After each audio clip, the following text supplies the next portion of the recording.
Memorial. But she was born in Illinois into a military family and traveled a lot when she was young. That's kind of where she learned that she loved traveling. She spent some time in her childhood living in France. She became very cultured as an adult because of that. But they did finally settle down in Dover, Delaware when she was in elementary school. And she grew up, spent most of her time there, made a lot of friends there. But after she was there, she graduated from Caesar Rodney High School, and then she went into the military. She did intelligence stuff there for them, cryptology, and then from there she transitioned into a job at the FBI in Texas. And then from there she moved into software and computers in the late 80s and made her way back to Georgia, where she stayed for the majority of her life, spending a few years in Oklahoma near the end and a lot of time in New Hampshire in between with her daughter and granddaughters. But there's so many memories that I have of my mom and so many stories that I would like to tell, but I can't tell all those stories or do all those memories, so I just made a quick list of my favorite things about my mom. First of all, she liked to travel. She liked to see the world, she liked to go exploring, and growing up we would go on road trips. Every year we would go on vacations, she would take us places. She was very much a person who believed in showing me the value of an experience. And one time we went, not one time, every time we would go on a road trip, we would stop on the normal things, the monuments you guys see on the side of the road, the things you normally take a road trip to, Statue of Liberty, things like that. But she would always stop at some of the strangest places just because she thought that they were neat. I remember one time on a road trip, we were going to Florida, and she saw this place that had a sign that said, you can eat alligator here. So she said, let's just stop and eat some alligator. And so we did. She's kind of like that. She would just stop at places like that. We would stop and take pictures in front of signs that had our names in them or that were silly. There's one sign on the way to the lake in Alabama that says Booger Hollow. And I remember several times she stopped just to look at the sign that said Booger Hollow. We would stop every now and then for the occasional roadside haunted house, which are extremely sketchy. I would not recommend it, but she liked adventures, and so we would do that. Anything that caught our eye, we would stop for it. Another thing that is very memorable about my mom, if you ever spent any time with her, is that she is a very loud snorer. Like, she was so loud that people would compare her to a fire alarm. She was that loud. One time we were in Universal Studios in Orlando, Florida, and my cousin Taylor was with us. And she was so loud that Taylor slept in the bathroom because of how loud she was. And he put a towel along the bottom of the door to further block out noise because she was that loud. But she liked to be made fun of in that way, and she would kind of play it up a lot. But another thing about her is that I always had a knack for somehow hitting her in the eye. And what I mean by that is, as I was growing up, if I were to like throw anything near her, it was going to hit her in the eye. And it was the longest running joke we ever had. And I cannot remember a time that if I threw anything, it did hit her in the eye. I remember when I was little, I had this like baseball. It was like a bouncy baseball, and it had an elastic string. You'd throw it, and it would come back to you. You'd throw it, it would come back to you. One time I threw it, it didn't come back to me. And it just hit her straight in the eye. And then there's several other times where I would toss her keys. She was going somewhere, and they would just go way over her hand and hit her straight in the eye. And my favorite one was, I was like 6 or 7 years old, and I had built a paper airplane, was throwing it around my house, how far I could get it to go. I was in our kitchen, and our kitchen has this, like, it didn't touch the ceiling, the wall didn't, so you could throw things over it, which I did a lot as a kid. But she was in another part of the house. And so I'm throwing this paper airplane, I'm going to throw it over this, it's going to land in the living room. I'm 6 years old, that's really awesome.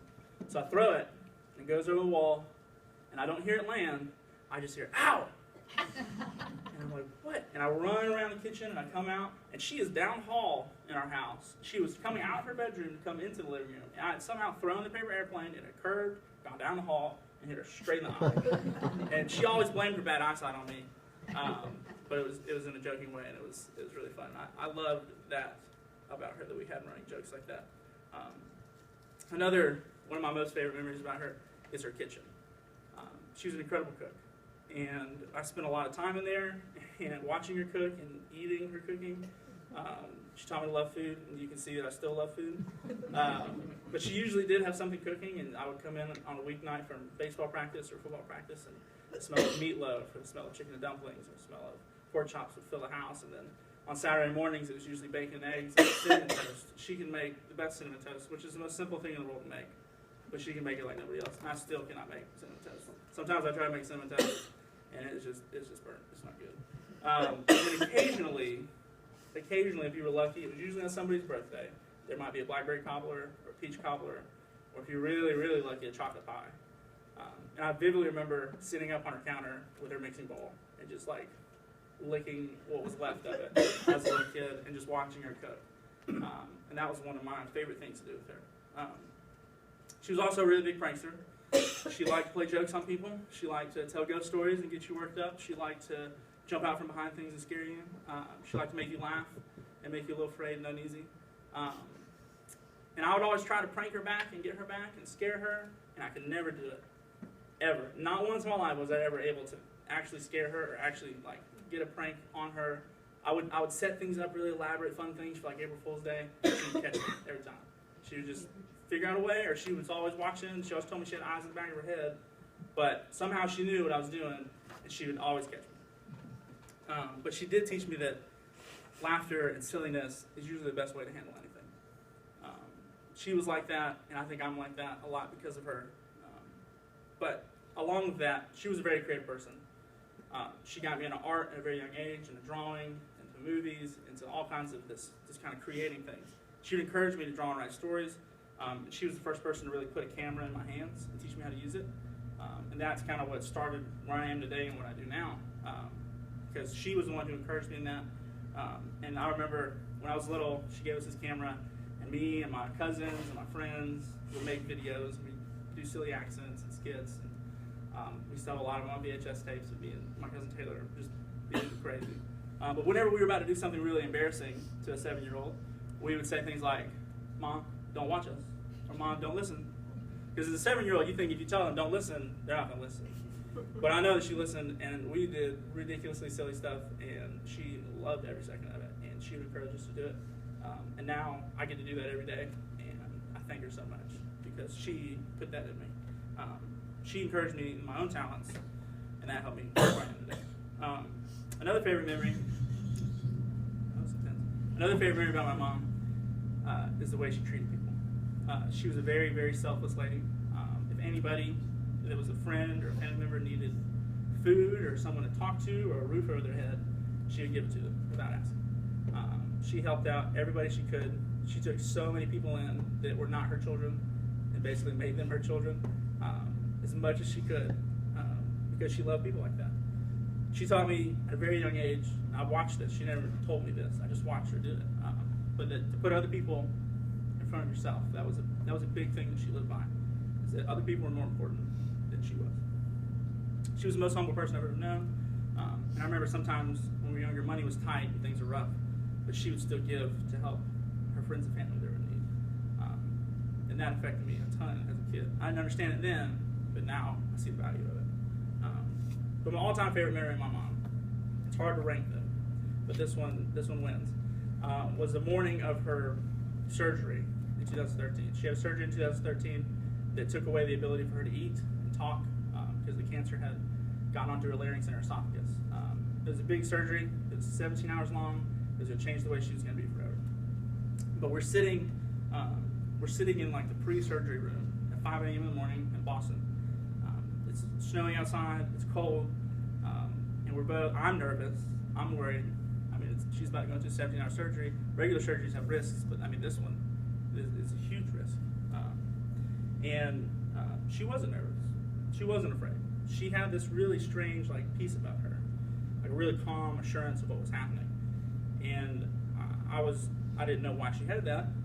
But I remember over the years of high school and college, I saw my mom go from being a person who was very closed off to a relationship with God to being a person who was suddenly open to a relationship with God. Gosh, I'm going to cry. But I always found it hard for me to talk to her about God. I don't know if that's because she's my mom.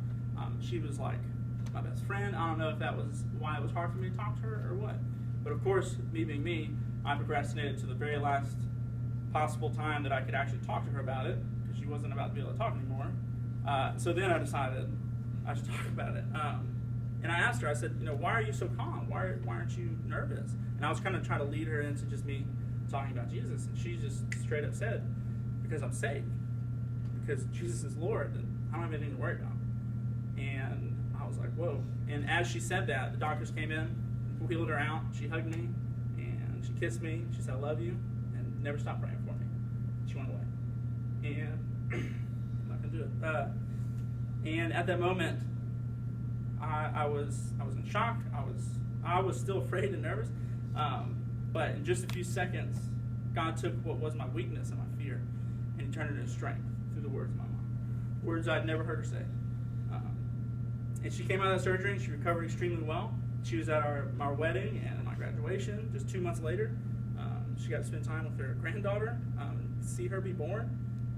But some of the last words she ever actually physically spoke were, Jesus is Lord. And I remember from the time before I was a freshman in high school, went to church camp with this church, I got saved. I didn't really know what that meant. I was still discovering what faith was and what a relationship with Christ was. And moving from the idea of a religion into it's actually a relationship. And I just was praying all the time that my mom would come to know that. She would come to know the hope that I had in Christ. And I just prayed for years and years and years. And it was interesting that, like, at the last moment she could say it, she came into it and she said, Jesus is Lord. I was never really able to talk to her about it, but finally able to hear her say those words meant a ton to me. But the best part is that I get to hear her say those words again. And to me, that is one of the best feelings in the world. But I walked out of that hospital with a calm assurance like I'd never had before, because I heard my mom say what I had prayed and prayed for years, what I was unsure of for years. But she said it, she meant it, and it changed the way that I looked at her, it changed the way that I felt about her, and ways that I didn't think it would. But when she was first diagnosed, I was 15, and I spent a lot of time, I was still really young, I was really young in my faith, I spent a lot of time questioning God, asking, why me? Why are you doing this to my mom? Why her? I mean, she is a wonderful lady. Why would this thing, cancer, attack her like this? And I remember stumbling upon this really tiny book in the Old Testament called Habakkuk. It's right at the end of the Old Testament, right before the New Testament begins. And Habakkuk was this prophet who, back in the Old Testament times, things were going around in his world that he didn't like. His world was falling down around him. He could not stand it. And he was angry at God. He was saying, God, why is this happening in my generation? Why is this happening to my surroundings? And I realized that I was Habakkuk. I was questioning God. I was being angry towards God. I was holding resentment towards Him and saying, why is this happening to me? Why my mom? She's so nice. She's so wonderful. Like, I'm putting faith in you that this shouldn't happen, but it's happening. And then after a couple back and forth between Habakkuk and God in the book, Habakkuk comes to this realization. He comes to this realization that it's not my circumstances that determine my praise for God, but that we should praise Him in the midst of everything. That because He is worthy, we should praise Him, not because it's convenient for us or because it's what we want to do. The last 3 verses of that book have stuck with me from the moment I read them till today, and they probably will be with me forever. And I'm going to read them real fast, and they're kind of poetic. Habakkuk was a little poetic, so just stick with it. Though the fig tree should not blossom, nor the fruit be on the vines, the produce of the olive fail, and the fields yield no food. The flock be cut off from the fold, and there be no herd in the stalls. Yet I will rejoice in the Lord. I will take joy in the God of my salvation. God the Lord is my strength. He makes my feet like the deer's, and He makes me tread on higher heights.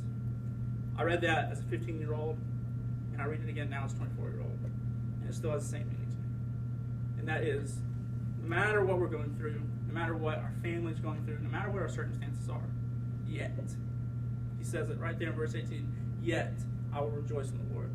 I will take joy in the God of my salvation. And to me, that is what gives me my peace. That is what gives me my calmness. And it was awesome to be able to see that in my mom. That's my favorite memory of her. To see all of that kind of come to fruition. But she was an incredible lady. She made her life an adventure for everyone around her. She was known for her compassion for others, for her chicken and dumplings and chocolate pie, and how she loved to laugh. She taught me how to be silly and how to make people laugh, because that's what she did. And she also taught me to value and serve others above myself. She taught me to persevere in the hardest trials and to give my best at whatever I do. She was a great teacher. She was full of wisdom and love. And she would brighten up every single room she was in. Anytime you were around my mom, you were always happy. And she gave me tons of memories that I'll never forget. She was a perfect mom. And she leaves behind an incredible legacy that I can't wait to see continued in my future generations, and that I've already seen continued in my sister's kids. And it's great to see the legacy of who she was come to fruition in her children and in her grandchildren. And I'm excited to continue to see that. She lost her 8-year battle with cancer. And every time I think about that, we always talk about it as a battle. We talk about it as losing. And I'm always reminded of Stuart Scott's quote. Stuart Scott, the famous ESPN announcer who died last year of cancer as well. He gave a really, really awesome speech right before he died. But one of his quotes from that speech was, "When you die, it does not mean to lose. It does not mean that you lose the cancer. You beat cancer. But how you live, why you live, and in the manner in which you live." In that case, my mom beat cancer. And now she's rejoicing with the risen Savior in heaven, and we are all here, and we know her life, and we have these memories we hold dear, and that's how she beat cancer. So even though she's not with us, even though she's not here anymore physically, she won. She had victory, and she lived an awesome life. And that's my mom. I love her. Now to you. We're going to share some stories. If you guys feel like you have a memory or story you want to share ever, feel free to get up. My dad's going to start us off. He has a pretty funny story to share to kind of lighten up the mood. But if you have any stories you want to share, any memories, feel free. And then I get up and I'm going to share some from some of our family that's not here today. I'm Marcus Taylor. I was married to Lynne for a little over 5 years. And the expression that says, you don't know what you had until it's gone, really comes true in this case. She was all that my son said. And she taught me stuff too. She taught me, I can remember one time being at a football game at Kennesaw Mountain, and Jake was playing for McKeachie. And they was really big about presenting the colors at Kennesaw Mountain. Bigger about it than most high schools were. Anyway, they came out, they presented them, they sung the national anthem, and most people sit down after that while they're walking off with the colors. She continued to stand, and I asked her, I said, "Why are you still standing?" And she explained to me that being a vet, you didn't sit down until the colors had left the field, and that's what she was doing. And I looked around and I realized there was people here and there that were still standing, and it made me realize that they must be veterans, and I hadn't known that because I wasn't in the service.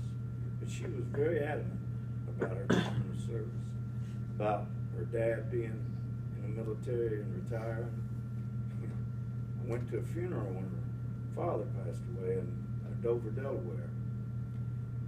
And depending on whether you're active, retired, or whatever position you are, they changed the angle of the 21-gun salute. And he was retired, so they dropped the gun level. And I'm sitting there, and I've never been to a military funeral before, and I know they got blanks in them. They sure look real. And they had them guns pointing right at us. And we was all in a bunch, and I started inching around and get behind them. They're going to hit me second if they hit us. But it scared me. At first, I didn't understand, but it was plain to me, too. But and she could cook. And she learned. She lived in France in her formidable years when she was young, when you develop a lot of your, what do you call it, your habits and stuff and whatnot. She liked escargot. And I tell you what, she could cook them. And I had no need for snails. And I tell her, I said, listen, I can go out in the backyard and dig you some of these up and we'll save some money. She'd say that's not the same guy. I'd say, well, maybe if you deep fried and breaded them, I could eat them. But she was a lovely woman. She was very intelligent, very, very intelligent. And she did teach Jake the computer, and he owes that to her. But she could make a computer on him. She knew how to take them apart, put them together, and she could make one and I'd watch her in amazement as fast as she just could type on one. And she was very hard to anger. She didn't have a temper like I do. And I've very rarely seen her raise her voice or lose her temper, you know. So I always wondered how she could keep it so under control, and I couldn't at times. But the reason, without going into all the details, that we became divorced is because of my pride. My pride was too big. It swallowed me whole, and it blinded me. And I wasn't able to accept things like now when I look back, I should have. And that was the reason, bottom line. But we went on a cruise one time, and we was getting off the boat in Cozumel, Mexico. Beautiful place. And we asked some of the that was going getting off with us what time it was, and she had to watch. And she said to watch what time the people told her. Well, needless to say, we went and had a beautiful day on Cozumel. It was just, I could live there. It was beautiful. And we get back to the dock, and there's our cruise ship. It's just out there. It's a rock throw away. You can see it. And I'm thinking, oh, goodness, what are we going to do? And I looked around and said, well, you know, it's real pretty here. It's me and Lynne. She said, well, we got to get on that boat. We got to get on that boat. And she got upset. She got nervous. I said, listen, let's just stay here. She said, all our stuff's on the boat. All our stuff's on the boat. Our clothes. I said, we'll get some more. She said, no. She just wouldn't hear it. And so I said, well, let's go swimming again. No, we got to do something now. She got real upset. So we went. We got a ferry. Went to the mainland, went to the Carnival's office. They put us on a bus, and we rode down the middle of Mexico at night. And I didn't understand a single word because I didn't speak Spanish. I know what a person feels like when they come to America and can't speak English now, because I couldn't understand nothing. And I was sitting there, and I was afraid to go to sleep because I didn't know what was going to happen. Lynne was asleep.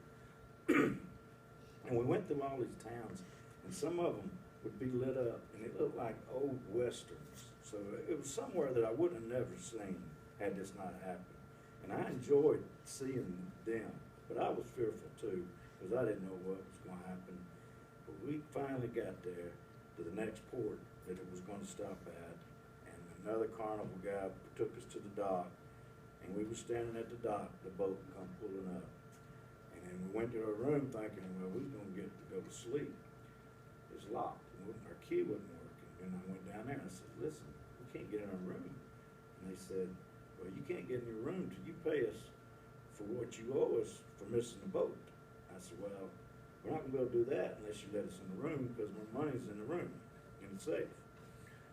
So they gave me the key to get in and went down there and paid them. But I left out one. It took us, we had to get a visa when we was in Mexico, because we was there longer than a cruise ship was. And we go to the airport, and there's this big, big guy. He's a big guy. And he starts talking about the price of a visa being $200 a person. I said, do what? The guy from Carnival turned around and told me how much, and I just, I thought that was way too much money. And the Carnival guy grabbed me. He said, shh, shh. He said, let me do the talking, because he seen I was raising my voice and was angry. I said, okay. And before we left, it was $60 a person.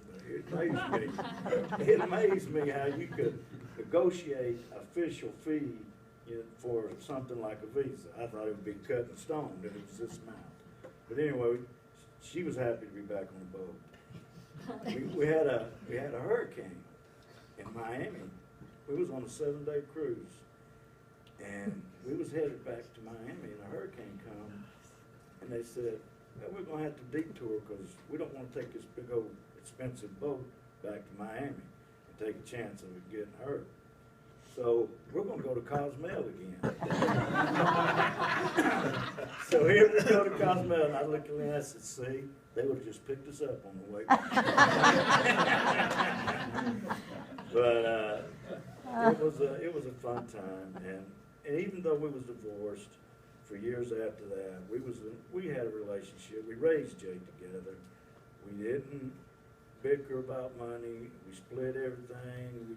I try to tell people, if you're going to get divorced, heaven help you if you do. But if you are, that's the best way to do it for your kids, for you and each other, to just get along as best you can. And she and me, we were able to do that most of the time anyway. And but she was also she did snore. But when I divorced, it was final, and I no longer slept with her. I couldn't sleep because I was so used to that snoring that I could not sleep, and it bothered me for a long time. And I didn't even know what it was, but it was that, and I realized that, and so I mean, you know, what's bad to some people is good to others, and but she was the love of my life, and she is now, and she always will be. It's a shame that I couldn't have stayed married to her during all 20 years since we've been divorced, but I still did, and I always felt like I could depend on her. I had surgery. I had to have stents put in my heart. Well, I went to her and told her that I thought something was wrong with my heart, and the doctor then looked at me and told me if I kept having pain to go to the emergency room. I told her. She took me to the emergency room. She stayed with me. We weren't married. We was divorced and had been for 10 years, and she stayed with me the whole time. And it was that kind of relationship that we had, even though we was on paper divorced. But I am glad to see some of her daughter's friends here. I remember going one day somewhere. I had an old Jeep. It was hot, big old Jeep Cherokee. We stopped at the store, and I bought them a little Coke.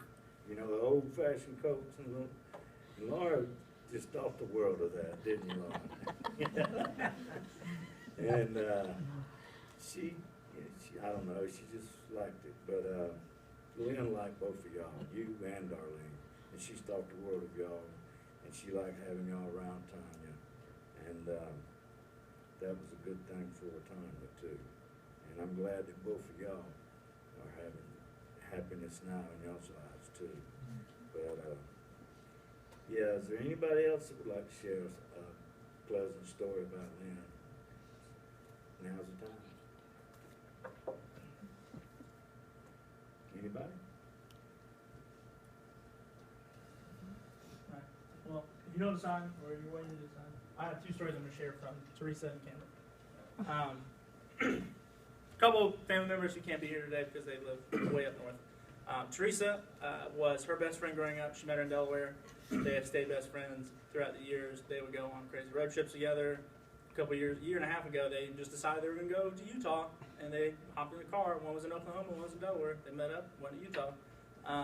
So she and her were really close, and she wanted me to say something about Lynn from her perspective. So this is what Teresa sent me. She said, "My name is Teresa Bell, and I've known Lynn since we were about 12 years old. So that's been over 45 years. She's making herself look old there. When Jake asked me to tell a story about his mom, I said that would be easy. As I sit here remembering my friend, I'm thinking to myself, how do I put 45 years into a few paragraphs? Of course, we've made many memories, and there are many stories I could tell, and some of them can't be told here, LOL. When I first met Lynn, it was easy to call her my friend. Lynn is a special person that nobody could ever replace. She was always very positive and uplifting, and of course, drop-dead gorgeous. She had a smile that could melt your heart. Her soft-spoken, sweet voice could never be duplicated. I can never recall a time that Lynn and I ever had an argument. Now, that's not to say we never disagreed, but we never argued. We never had a bad word to say about each other. How could anyone ever say anything bad about Lynn?